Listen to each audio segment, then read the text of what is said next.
हाय leaders, मैं आप लोगों को आज लीडर इसलिए बोल रहा हूँ क्योंकि आप सब इस वीडियो के बाद आगे जाके अपने करियर में कुछ ऐसे डिसीजंस लेंगे जिससे आप लोग एक लीडर होके ही निकलेंगे। Good morning friends, my name is professor Dev and we are going to discuss all about MBA. काफ़ी दिनों से बहुत सारे मेरे पास क्वेरीज आ रहे हैं। स्टूडेंट्स जो मेरे कॉलेजेस में हैं, जहाँ जहाँ पे मैं पढ़ाता हूँ, एक बहुत सिंपल चीज़ पूछते हैं, एमबीए करें तो क्यों करें, कहाँ से करें और सिलेक्ट कैसे करें किसी एक कॉलेज को। आज मैं ये तीनों आंसर्स इस अपने वीडियो में आपको देने वाला हूँ।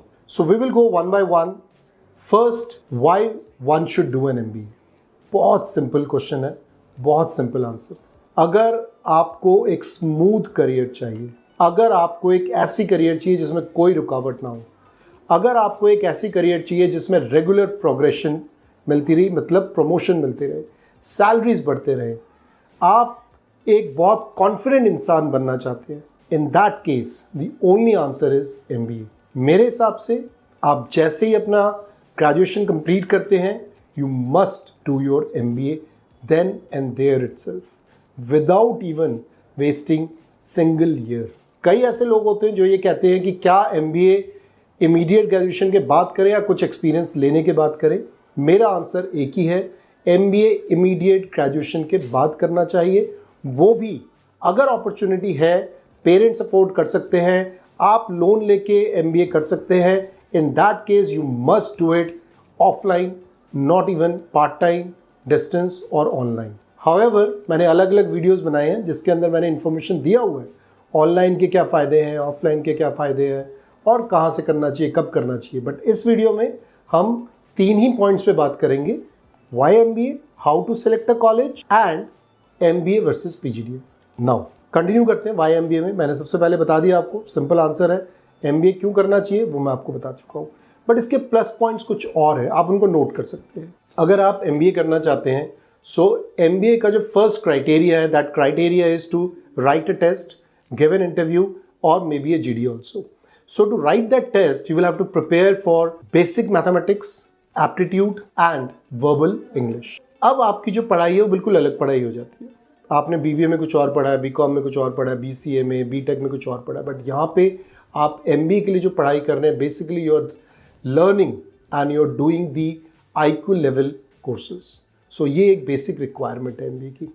और जैसे ही आप इससे शुरुआत करते हैं, आपको समझ में आ जाता है कि एक्चुअली में एमबीए में क्या होने वाला है। हालांकि ये बहुत ही छोटी सी इन्फॉर्मेशन है, बट जैसे ही आप एमबीए की तरफ आगे बढ़ते हैं, आप देखिएगा कि एमबीए में 2 साल में सबसे जो इम्पोर्टेंट चीज़ आप एमबीए से लेके निकलते हैं, other than the degree, is the networking, the peer networking. जो आपके जो क्लासमेट्स हैं, जो अलग अलग शहर से आए हैं, अलग अलग कोर्सेज करके आए हैं, बट वो सब एक ही प्रोग्राम कर रहे हैं, एंड दैट इज़ एमबीए। अब जो आपका नेटवर्किंग बन रहा है, ये बहुत ही गहरा नेटवर्किंग बनेगा और बहुत ही वास्ट है।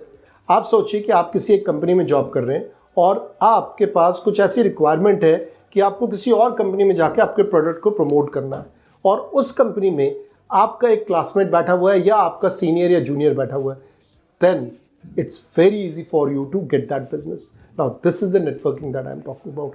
जैसे ही आप एमबीए करते हैं, एमबीए की जो क्लास है वो बहुत बड़ी स्ट्रेंथ है आपके लिए, क्योंकि ये सारे के सारे आगे जाके फ्यूचर लीडर्स होने वाले हैं और ये सारे आपको हेल्प करेंगे। Second point, alumni base. किसी भी अच्छे कॉलेज को अगर आप पिक करते हैं, उस कॉलेज की जो सबसे बड़ी स्ट्रेंथ होने वाली है वो एलुमनाई बेस होने वाली है। आपको बहुत बड़ा एक बेस मिलने वाला है, एक एलुमनाई की जो स्ट्रेंथ है उसका आपको बेनिफिट मिलने वाला है। ये एलुमनाई आपको इमीडिएट सिलेक्ट कर सकते हैं अपने कंपनीज के लिए। आगे अगर बढ़े, आपकी जो लर्निंग होती है, जो आप पढ़ेंगे, वो कोई बुकिश नॉलेज नहीं होती है। अगर आप बीसीए या बीबीए कर रहे हैं, आपको कोर्स कंटेंट पता है, आपको क्वेश्चन पता है, क्योंकि पिछले 10 साल से जो क्वेश्चन आ रहे हैं वही ज़्यादातर रिपीट होते हैं। हमने ये देखा है कि हमारे एजुकेशन सिस्टम में बहुत ज़्यादा बदलाव नहीं होते, बट जैसे ही हम बात करते हैं एमबीए पीजीडीएम की, ये बदलाव ही इन कोर्सेज को अलग बनाते हैं। ये जो कोर्सेज है, इन कोर्सेज का कोई सेट पैटर्न नहीं होता, कोई सेट सिलेबस नहीं होता, कोई सेट क्वेश्चंस नहीं होते कि यही क्वेश्चंस आएंगे और वो रिपीट होते रहेंगे पिछले 10 साल से। नहीं, टीचर्स, फैकल्टीज अपने हिसाब से हर एक कोर्स मॉड्यूल को डिज़ाइन करते हैं और अपने हिसाब से वो उनकी असेसमेंट करते हैं। उनकी असेसमेंट में प्रेजेंटेशंस होते हैं, उनकी असेसमेंट्स में केस स्टडीज़ होते हैं, असाइनमेंट्स होते हैं, जो शायद आपने कभी भी कराई नहीं ग्रेजुएशन में। आप एक ग्रुप स्टडी करते हैं, आप ग्रुप में असाइनमेंट बनाते हैं, आप उस ग्रुप के अंदर लीडरशिप रोल में रोल प्ले करते हैं, उस ग्रुप के अंदर आप कभी कभार लीडरशिप रोल नहीं भी प्ले करते हैं, बट ये ग्रुप होता है जो आपको एक बहुत वास्ट लर्निंग देता है और साथ में आपकी प्रेजेंटेशन स्किल्स, आपकी कॉन्फिडेंस लेवल, आपकी बिजनेस नॉलेज, इन सबको इम्प्रूव कराता है। आप एक ही फोकस से पूरा एमबीए करते हैं और वो फोकस होता है जॉब, जो कि एक्चुअली में ग्रेजुएशन में नहीं होता। सो यहाँ जो फोकस होता है वो फोकस होता है कि कॉर्पोरेट में हम कैसे जाए, कैसे हमें वो कॉम्पिटिटिव एज मिले और उस कॉम्पिटिटिव एज से मैं एक बेटर एक एम्प्लॉय बन सकूं या मैं अपना एक बिजनेस भी स्टार्ट कर सकूं। नेक्स्ट बहुत ही इंपॉर्टेंट पॉइंट है और समहाउ मैं इसको थोड़ा सा पीछे रखता हूं, बट देन स्टूडेंट सबसे पहले आगे इसी को रखते हैं और वो पॉइंट है प्लेसमेंट्स। आपने सुना होगा एमबीएस की प्लेसमेंट की कोई लिमिट नहीं है। आपकी जो भी सोच हो सकती है वो आपको प्लेसमेंट्स में पैसा मिल सकता है, बट उसके बावजूद भी अगर मैं एक एवरेज स्टूडेंट की बात करूं, let's say you are an average student है ना, average college you have selected, even if the average placement if we select, still that placement would be around 6 to 10 lakh rupees, maybe 12 lakh rupees. Believe me, 6 lakh 7 lakh 8 lakh रुपए अगर भाई साल का आपको मिल रहा है, बहुत बड़ी बात है, कोई छोटी चीज़ नहीं है, कोई छोटी चीज़ नहीं है। So placements is the another point why you should do an MBA. अब देखो, आपको ये तो समझ में आ गया होगा कि आपको एमबीए क्यों करना चाहिए। मैंने पूरी कोशिश करी है कि मैं आपके सारे पॉइंट्स रख सकूं कि आपको एमबीए क्यों करना चाहिए, बट इसके बावजूद भी अगर आपको लगता है कि और ज़्यादा पॉइंट्स आपके दिमाग में है, कुछ क्वेश्चंस आपके दिमाग में हैं, आप उनके आंसर्स चाहते हैं, आप प्लीज़ मेरे इस चैनल को सब्सक्राइब करिए, लाइक करिए और कमेंट सेक्शन में जाके आप अपने क्वेश्चंस को कमेंट करिए, क्वेश्चंस रखिए, मैं ज़रूर उनके आंसर्स दूंगा। आगे बढ़ते हुए, एमबीए वर्सेस पीजीडीएम एक बहुत कॉमन क्वेश्चन है। कितने ही स्टूडेंट्स आते हैं और वो हमसे पूछते हैं कि सर एमबीए करना चाहिए, पीजीडीएम करना चाहिए। देखो, आपको ना थोड़ा सा इसमें ना समझना पड़ेगा। एमबीए की जो है, एमबीए की जो डिग्री है वो सिर्फ एक यूनिवर्सिटी दे सकती है। हमारे इंडिया में अप्रॉक्सीमेटली 1200-1300 यूनिवर्सिटीज़ हैं और ये जितने, मैं हो सकता गलत भी हूँ बट मैं मान के चलता हूँ इतने यूनिवर्सिटीज़। अगर गलत हूँ तो आप प्लीज़ करेक्ट कर दीजिएगा मुझे। और जो ये यूनिवर्सिटीज़ है, अगर यूनिवर्सिटीज़ हैं तो डिग्री है, मीन्स अगर आप एमबीए कर रहे हैं विच मीन्स आप किसी यूनिवर्सिटी से कर रहे हैं। बट एमबीए प्रोग्राम जो है ये कॉर्पोरेट्स के लिए बना है, ये एकेडमिक के लिए नहीं है, क्योंकि इसमें कॉर्पोरेट्स हैं जो लोग की आगे आके आपको रिक्रूट करके लेके जाएंगे। कॉलेज की जो जवाबदेही है वो आपके ऊपर नहीं है। ऐसा लगता है बच्चों को कि कॉलेज जो है वो बच्चों के लिए पढ़ा रहे हैं, नहीं, ऐसा बिल्कुल नहीं है। तो college is responsible for the corporates, college is creating raw material for the corporates, college has to provide good employees to the corporate और यही कॉलेज की रिस्पॉन्सिबिलिटी है। इस रिस्पॉन्सिबिलिटी को पूरा करने के लिए कई बार ये देखा गया है कि सिर्फ यूनिवर्सिटीज़ शायद कम हैं। सो ऐसे में गवर्नमेंट ने क्या करा है, एक बॉडी है AICTE जो कि टेक्निकल बॉडी है, गवर्नमेंट ने इस बॉडी को बोला है कि आप अपने रूल्स एंड रेगुलेशन के दायरे में आप कॉलेजेस को भी अलाउ कर सकते हैं कि वो मैनेजमेंट की पढ़ाई कराएं। Now these colleges are not affiliated to university, they are themselves are not universities, but these colleges are under the rules and regulation of government only. So ये जो colleges है ये PGDM की डिप्लोमा ऑफर करते हैं, post graduate diploma in business administration, PGDM business management.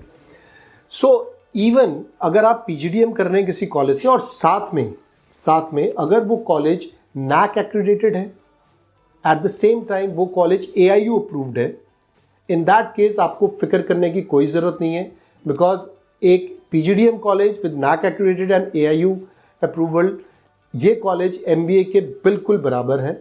You don't have to think even twice for this, आप कर सकते हैं। अगर आप कोई कॉलेज पिक कर रहे हैं जो कि सिर्फ PGDM अप्रूव्ड है, इन दैट केस हमें थोड़ा सा और अंदर जाना पड़ेगा। Will have to see whether that college का क्या स्टैंडिंग है, उनकी प्लेसमेंट्स कैसी हैं, उनके नॉर्मल प्रोसेसेस कैसे हैं, टीचर्स कैसे हैं, उन सब में भी आपको जाना पड़ेगा।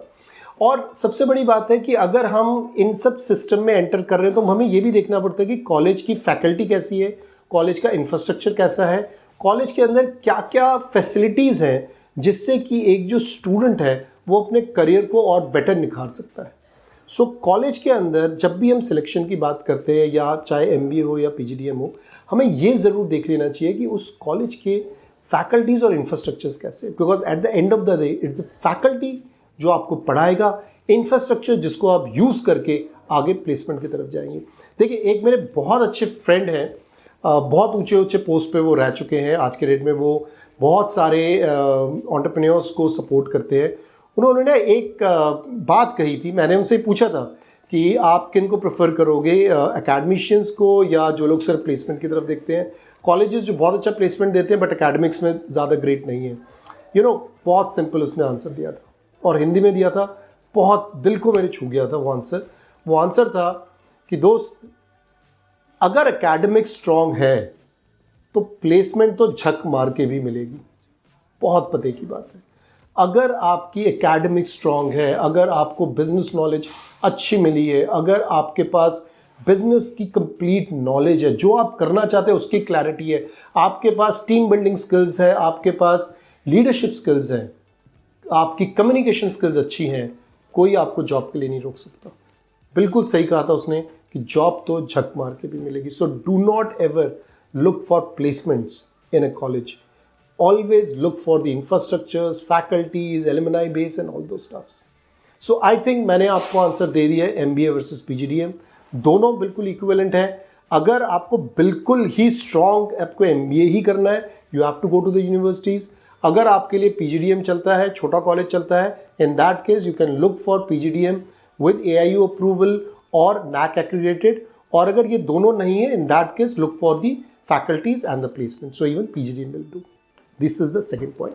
द थर्ड पॉइंट अगेन एक बहुत इंपॉर्टेंट पॉइंट है।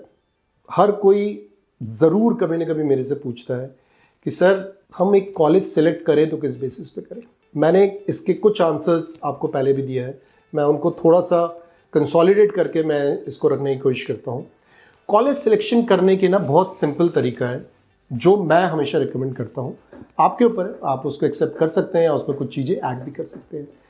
मेरे पॉइंटर्स में जो सबसे पहला पॉइंट आता है वो आता है लोकेशन, कि आप कौन से लोकेशन से MBA करें या PGDM करें।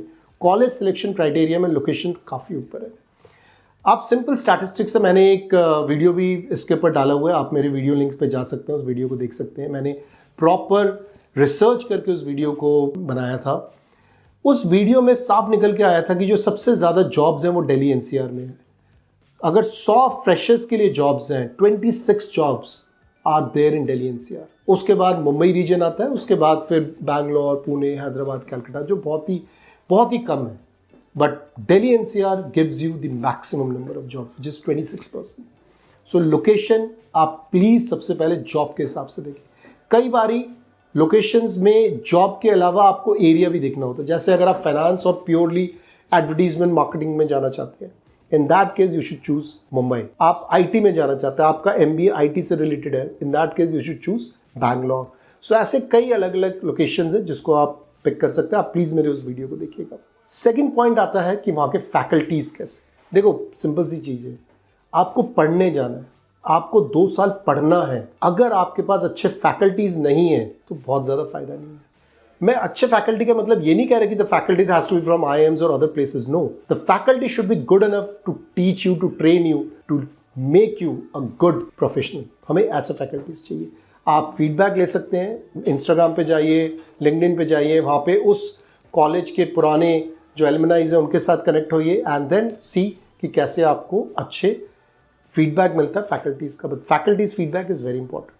Next is infrastructure. कॉलेज में अगर इंफ्रास्ट्रक्चर नहीं है तो आपके लिए कोई फायदा नहीं है। फैकल्टी के साथ साथ इंफ्रास्ट्रक्चर भी चाहिए। इंफ्रास्ट्रक्चर से मेरा मतलब सीटें नहीं है, कुर्सियाँ नहीं है, कंप्यूटर्स नहीं है, ACs नहीं है, ये सब बेकार की चीज़ें हैं।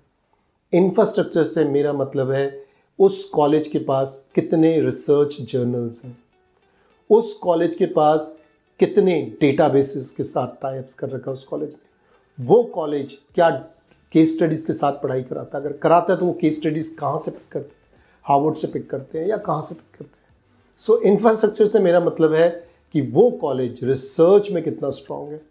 अगर एक कॉलेज रिसर्च में स्ट्रांग है तो उसके एकेडमिक्स में अच्छा होगा ही होगा। और मैंने क्या बोला कि अगर लर्निंग अच्छी है, नॉलेज अच्छी है, तो जॉब तो झक मार के भी मिलेगी। नेक्स्ट, हमने लोकेशन की बात कर ली, हमने फैकल्टीज़ की बात कर ली, हमने इंफ्रास्ट्रक्चर्स की बात कर ली, हमने रिसोर्सेज की बात कर ली। बहुत इंपॉर्टेंट एक और पॉइंट जो रहता है वो है एलुमनाई बेस।